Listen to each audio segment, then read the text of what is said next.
Good morning, students. I am Dr. Shravani Mukherjee, lecturer in Botany, Marwadi College, Ranchi. Today's chapter is chapter 15, Plant Growth and Development, and lecture 33. Students, yesterday we have started this new chapter in which you have already studied about the growth, what is growth, uh, what is the what are the phases of growth, etc. Today we will learn about growth rates and some other informations in this chapter. Now, what is growth rates? Expression of increased growth per unit time. Expression of increased growth per unit time. It can be geometric increase और arithmetic increase. तो students, आज हम लोग जो chapter पढ़ रहे हैं वो हम लोगों ने कल ही शुरू कर दिया था. इसका चैप्टर का नाम है प्लांट ग्रोथ एंड डेवलपमेंट और ये चैप्टर 15 है, लेक्चर 33 है. कल हम लोगों ने पढ़ा था कि ग्रोथ क्या होता है, ग्रोथ का जो क्राइटेरिया है या उसका जो फेजेस है वो क्या क्या है, और भी कुछ कुछ हम लोगों ने पढ़ा था इस चैप्टर में. आज हम लोग पढ़ेंगे ग्रोथ रेट क्या होता है. उसके बाद पढ़ेंगे कि क्या क्या ज़रूरत होती है प्लांट ग्रोथ के लिए. ठीक है, तो ग्रोथ रेट्स में हम लोग देखेंगे कि ग्रोथ रेट को हम लोग ऐसे समझ सकते हैं कि इंक्रीज्ड जो होता है वो पर यूनिट टाइम में, अगर किसी भी लिविंग बॉडी का इंक्रीज़ होता है मास में, वॉल्यूम में, और वो पर यूनिट टाइम में कितना हो रहा है उसको हम लोग ग्रोथ रेट्स बोलते हैं. ठीक है, तो ये दो तरह का होता है, एक ज्योमेट्रिक इंक्रीज और दूसरा है एरिथमेटिक इंक्रीज. इसको हम लोग अभी डिटेल्स में पढ़ेंगे. तो arithmetic growth rate follows mitotic cell division in which only one daughter cell continues to divide while the other daughter cell differentiate and mature. क्या कह रहा है स्टूडेंट्स कि इसमें एरिथमेटिक ग्रोथ रेट में माइटोटिक सेल डिवीजन होता है. आप जानते हैं माइटोटिक सेल डिवीजन होने के बाद दो डॉटर सेल बनते हैं, तो जिसमें एक डॉटर सेल उसका हमेशा डिवाइड करते रहेगा और दूसरा डॉटर सेल जो बनेगा वो डिफ्रेंशिएट करेगा और मैच्योर हो जाएगा. तो इस तरह के ग्रोथ को हम लोग एरिथमेटिक ग्रोथ रेट कहते हैं. दूसरा है ज्योमेट्रिकल ग्रोथ. तो initial growth is slow and then increase rapidly. तो इसमें हम लोग क्या देखते हैं कि जो ग्रोथ रेट है वो शुरू में बहुत स्लो रहता है और फिर वो इंक्रीज करता है. ठीक है, अब है सिग्मॉइड ग्रोथ कर्व. ठीक है, when we plot the parameter of growth. तो पैरामीटर ऑफ ग्रोथ कुछ भी हो सकता है student, weight, volume, size. Against time we get a typical S shaped और सिग्मॉइड कर्व. ठीक है, तो ग्रोथ रेट को अगर हम ग्राफ में प्लॉट कर देते हैं तो दो चीज़ हम लोग देखते हैं उसमें. एक तरफ ग्रोथ रहता है ग्राफ में, एक एक्सिस में ग्रोथ रेट रहेगा, दूसरे एक्सिस में टाइम रहेगा. तो एक कर्व बनेगा इस शेप का, तो उसको हम लोग सिग्मॉइड कर्व कहते हैं. तो बहुत आसान है स्टूडेंट्स, ग्रोथ रेट को अगर हम लोग ग्राफ में ले आते हैं तो उसको हम लोग सिग्मॉइड ग्रोथ कर्व कहते हैं. Now, law of compound interest. Growth is dependent upon three factors: initial size, rate of growth, time interval. तो इस तरह से अगर हम लोग ग्रोथ रेट निकालते हैं तो क्या होता है देखिए. Hence growth is depend upon initial size, rate of growth and the period for which it is sustain. मतलब कि ये इनिशियल साइज क्या था और उसके बाद ग्रोथ रेट क्या था और किस टाइम में ये ग्रोथ हो रहा है, ये तीनों चीज़ को अगर हम लोग ले लेते हैं तो ये एक लॉ ऑफ कंपाउंड इंटरेस्ट बनता है ग्रोथ का। ठीक है,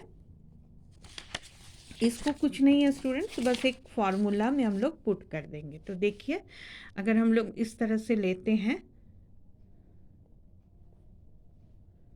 तो क्या होता है, हेंस एक्सपोनेंशियल ग्रोथ रेट, इसको क्या कहते हैं, exponential growth rate is W is equal to W0 ERT। तो W1 is final size, W0 is initial size. ठीक है, तो R इज इक्वल टू क्या हो गया, growth rate, T is equal to time of growth and E is equal to logarithms. Logarithms में इसका value क्या हो जाएगा, 2.71828। तो फॉर्मूला क्या है students, W is equal to W0 ERT। ठीक है, फॉर्मूला आप देख रहे हैं, W is equal to W0 ERT। तो एक्सपोनेंशियल ग्रोथ रेट अगर कोई भी आपसे पूछता है तो आपको उसका फॉर्मूला बता देना है कि W is equal to W0 ERT। Okay, now quantitative comparisons. अब क्वांटिटेटिव अगर हम कंपैरिजन करते हैं दो प्लांट का तो क्या मिलता है, तो एक है देखिए इसमें absolute growth rate, it is the measurement and the comparison of total growth per unit area. मतलब ये आपको बताएगा कि एकदम एब्सोल्युटली क्या ग्रोथ हुआ है। ठीक है, और दूसरा है relative growth rate, it is the growth of given system per unit time expressed on A common basis. ठीक है, तो रिलेटिव है इसलिए आपको एक से ज़्यादा लेना पड़ेगा, किसी भी चीज़ का आप ग्रोथ रेट लेंगे और उसको कंपेयर करेंगे। जैसे यहाँ पर स्टूडेंट्स आप देख सकते हैं, मैंने दो फिगर बनाया है। ठीक है, तो पहले इसका हम लोग पढ़ लेते हैं कि फिगर में क्या है। तो जैसे देखिए कि एग्जाम्पल हम दिए हैं, जैसे 2 leaves A and B of different sizes of area show exact absolute increase in area in a given time, but one of them have higher relative growth rate। ठीक है, तो इसमें देखिए स्टूडेंट्स, आप यहाँ पर है, ये इसका पहला इनिशियल साइज था, ये बड़े वाले लीफ का लीफ A है, लीफ B है। ठीक है, ये लीफ A, ये हो गया लीफ B, और ये हो गया इसका final size A1 and B1। ठीक है, या A' B' जो भी बोलिए आप। तो यहाँ पर देखिए स्टूडेंट्स कि यहाँ पर 5 सेंटीमीटर पर स्क्वायर था। ठीक है, इसका अब ग्रोथ हो गया, यहाँ ग्रोथ होने के बाद जो फाइनल स्टेज आता है तो उसमें 10 सेंटीमीटर तक ये बढ़ गया, 10 सेंटीमीटर पर स्क्वायर। ठीक है, तो यहाँ पर 10 सेंटीमीटर पर स्क्वायर बढ़ा, और यहाँ पर देखिए 50 था, 50 से सिर्फ ये 55 सेंटीमीटर स्क्वायर बढ़ा। तो इसको अगर हम लोग लेते हैं, दोनों को कंपेयर करते हैं, तो हम लोग देखते हैं एक में ज़्यादा है ग्रोथ रेट, दूसरे में कम है। तो इस तरह से अगर हम लोग ग्रोथ को कंपेयर करके निकालते हैं तो हम लोग इसको कहते हैं रिलेटिव ग्रोथ रेट। ठीक है, देखिए लिखा हुआ कंपैरिजन ऑफ टू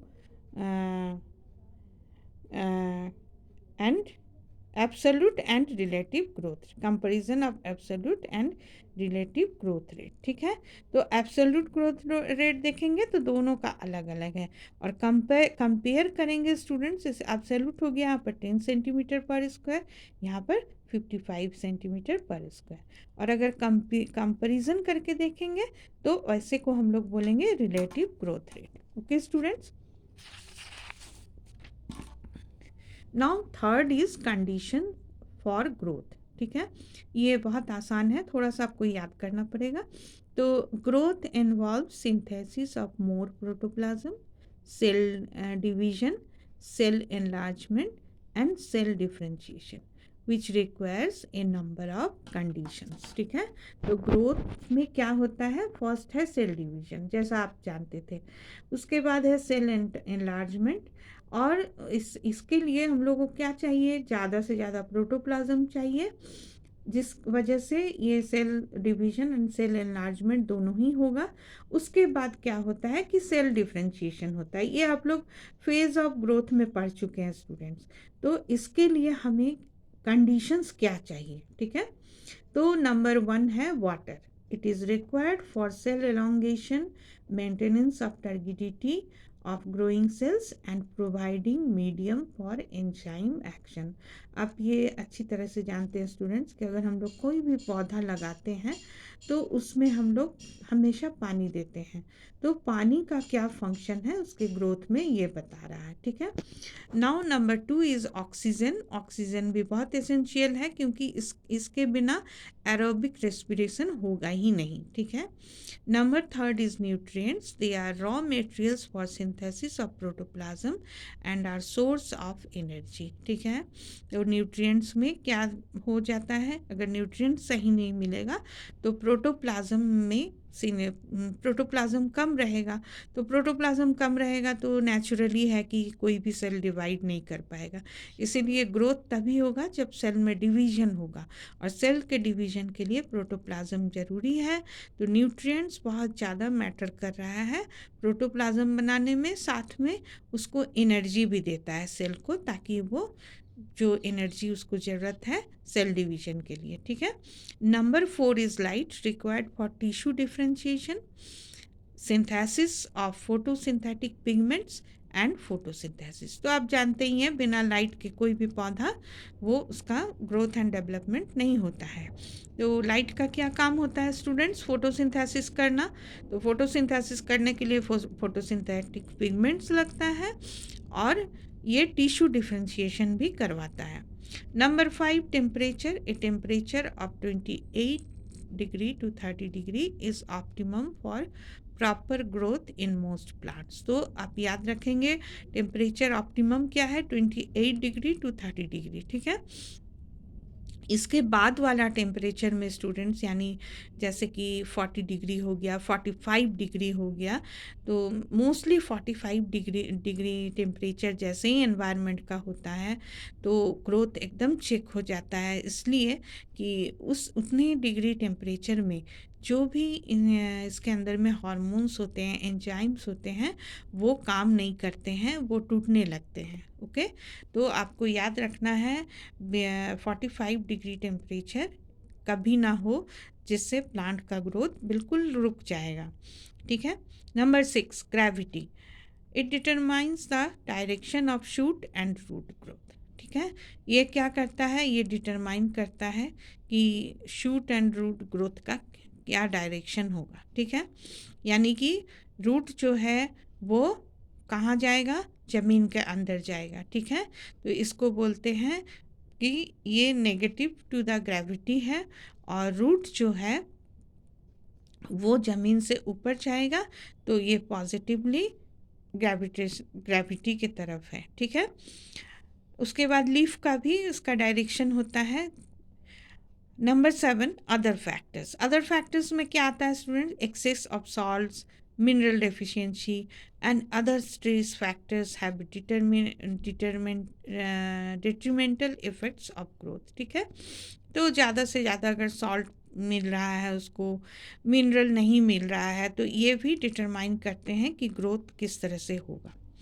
तो स्टूडेंट्स ये बहुत ही सिंपल चैप्टर है, आप इसको थोड़ा याद कर लेंगे और थोड़ा सा पॉइंट वाइज प्रैक्टिस कर लेंगे तो ये आराम से आपका हो जाएगा, ठीक है। Okay, thank you.